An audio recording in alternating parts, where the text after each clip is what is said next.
7 untuk berbagi pengetahuan dan saling menasihati dalam kebajikan.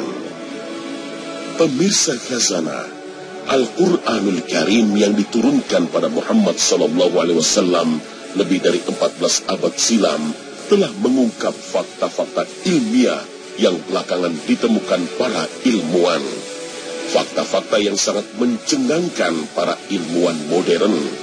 Namun begitu, Al-Quran bukanlah kitab ilmiah, akan tetapi merupakan petunjuk dan pedoman hidup kaum muslimin dalam mengarungi hidup di dunia.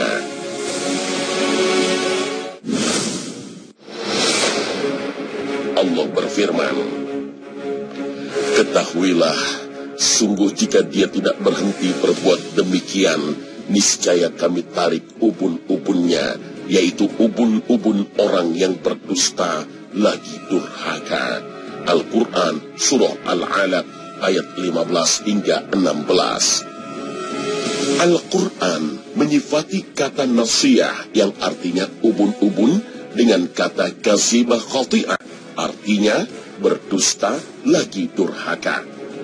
Bagaimana mungkin ubun-ubun disebut berdusta sedangkan ia tidak berbicara?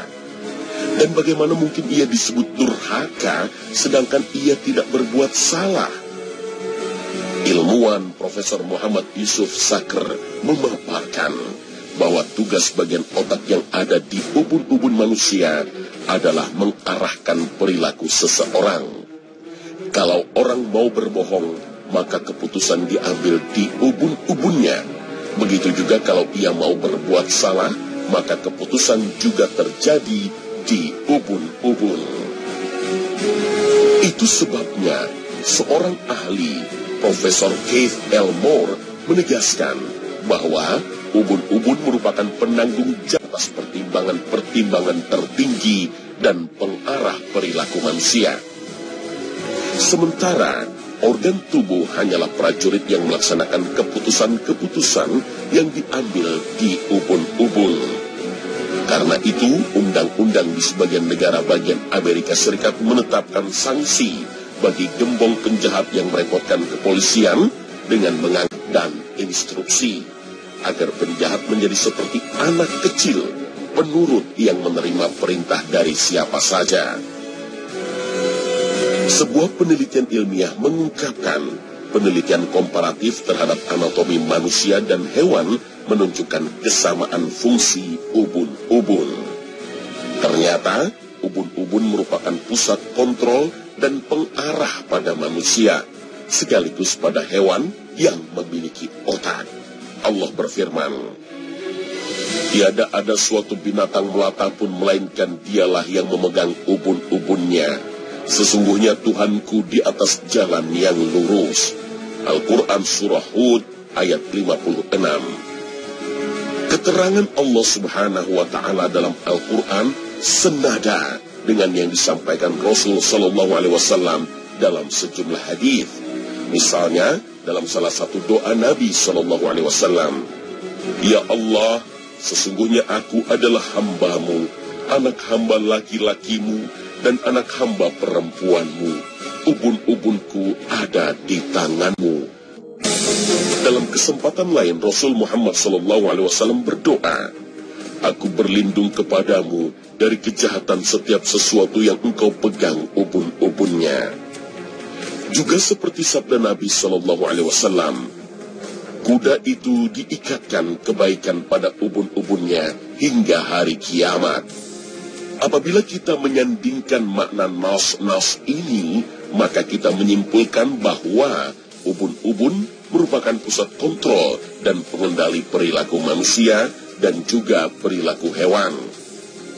Fakta ubun-ubun inilah yang disebut Profesor Keith Elmore sebagai mukjizat Al-Quran.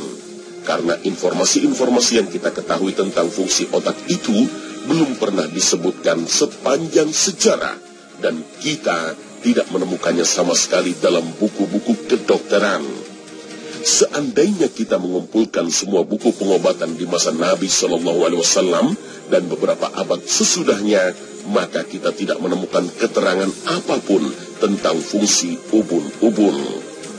Pembicaraan tentang ubun-ubun tidak ada kecuali dalam kitab Al-Quran Al-Karim. Hal itu menunjukkan bahwa ini adalah ilmu Allah yang pengetahuannya meliputi segala sesuatu dan membuktikan bahwa Muhammad SAW adalah utusan Allah. Pengetahuan tentang fungsi ubun-ubun dimulai pada tahun 1842, yaitu ketika salah seorang pekerja di Amerika Serikat tertusuk ubun-ubunnya. Lalu hal itu memengaruhi perilakunya, tetapi tidak membahayakan fungsi tubuh yang lain. Dari sini para dokter mulai mengetahui fungsi ubun-ubun dan hubungannya dengan perilaku seseorang.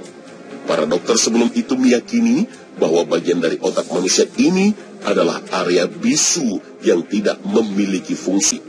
Lalu Muhammad SAW menyebut bahwa bagian dari otak ini merupakan pusat kontrol manusia dan hewan, dan bahwa ia adalah sumber kebohongan dan kesalahan.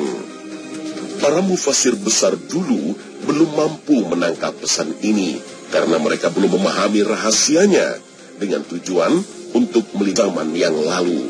Sementara kita melihat masalah ini sangat jelas di dalam kitab Allah dan sunnah Rasulullah Sallallahu Alaihi Wasallam bahwa ubun-ubun merupakan pusat kontrol dan pengarah dalam diri orang dan hewan. Jadi siapa yang memberitahu Muhammad SAW di antara seluruh umat di bumi ini tentang rahasia dan hakikat ubun-ubun di antara seluruh umat di bumi ini tentang rahasia dan hakikat ubun-ubun ini? Itulah pengetahuan Allah yang tidak datang kepadanya kebatilan dari arah depan dan belakangnya, dan itu merupakan bukti dari Allah bahwa Al-Quran itu berasal dari sisinya, karena ia diturunkan dengan pengetahuannya. Rasul Sallallahu Alaihi Wasallam bersabda, tiada bagian dari tubuh manusia kecuali akan hancur dimakan tanah, kecuali satu tulang, yaitu tulang ekor. Darinya manusia dirakit kembali pada hari kiamat. Hadis riwayat Al-Bukhari. Belasan abad lamanya, hadis ini menjadi hal gaib yang tidak mungkin bisa dijelaskan dengan logika. Seiring berjalannya waktu, beberapa penelitian ilmiah mampu menjelaskan kebenaran hadis ini di kemudian hari.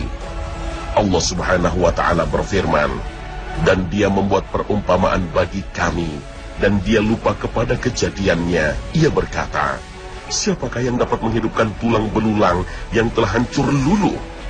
Katakanlah, ia akan dihidupkan oleh Tuhan yang